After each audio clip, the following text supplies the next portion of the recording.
Welcome to the AI Research Roundup. I'm Alex. Today we're looking at a paper trending on X, published on February 5th, 2026, just about a week ago. It presents a quantitative breakdown of how depth affects performance, finding that loss scales inversely proportional to depth, because, surprisingly, most layers act as a redundant ensemble rather than building hierarchical features. The paper is titled Inverse Depth Scaling from Most Layers Being Similar. And as we'll see later, the evidence for this ensemble behavior is quite robust and offers a clear path for future architectural improvements. Figure 1 visualizes three potential ways these models might use their depth. On the left, the compositional assembly hypothesis suggests layers build a strict hierarchy, moving from syntax to complex reasoning. The middle panel shows procedural assembly, where layers act as discrete steps refining a smooth trajectory.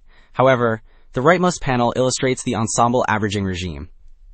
Here, layers function as redundant, noisy estimators that simply reduce variance, which is the behavior the authors actually confirm with the green checkmark.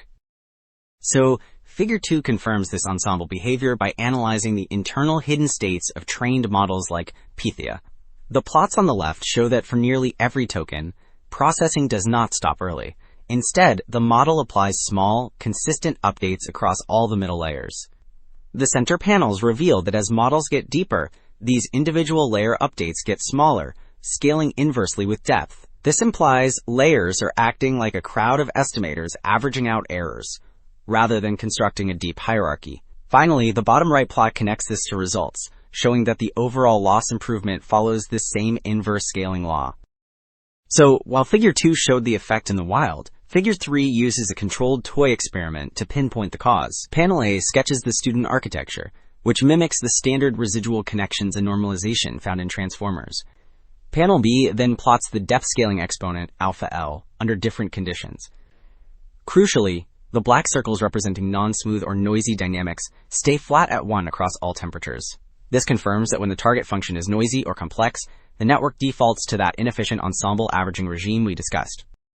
Alright, while Figure 3 focused on noisy targets, Figure 4 explores what happens when the teacher dynamics are actually smooth. Panel A shows that the depth exponent alpha L can eventually reach 3, signaling efficient procedural assembly, but it starts near 1 and rises slowly. Panel B then identifies a critical bottleneck, temperature. The plots reveal that at lower temperatures, the exponent remains stuck near 1 for much of training. Panel C explains this with the loss curves, where the blue non-converging line suggests these models are effectively undertrained, keeping them trapped in the inefficient ensemble regime. Well, Figure 4 looked at smooth teachers, but Figure 5 switches to a teacher with independent weights, creating a rough target function that better reflects real language tasks. In Panel A, notice how the hidden state updates are uniform across all layers, mirroring the behavior of real large language models. Panel B plots the mean update size against depth, and it tracks perfectly with a slope of 1, confirming the inverse scaling law. Finally, Panel C shows that the angle between neighboring updates sits right at pi over 2. This means the steps are orthogonal and uncorrelated, proving the model is effectively averaging independent estimates rather than following a smooth trajectory. So, while Figure 5 confirmed the ensemble behavior in toy models, Figure 11 checks if real-world models respect the optimal scaling this theory implies.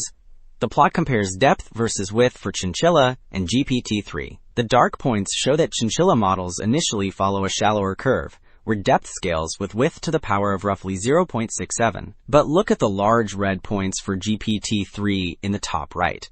They snap to the red dashed line, which represents a linear relationship, suggesting that as models scale up, they naturally converge to the optimal width-depth balance. Wrapping up, 2 takeaways stand out. First, current large language models function largely as ensembles of similar layers rather than deep hierarchical reasoners. Second, to improve efficiency, future architectures must break this redundant averaging regime and encourage true compositional learning. That's it for this episode of the AI Research Roundup. I'm Alex. Thanks for listening.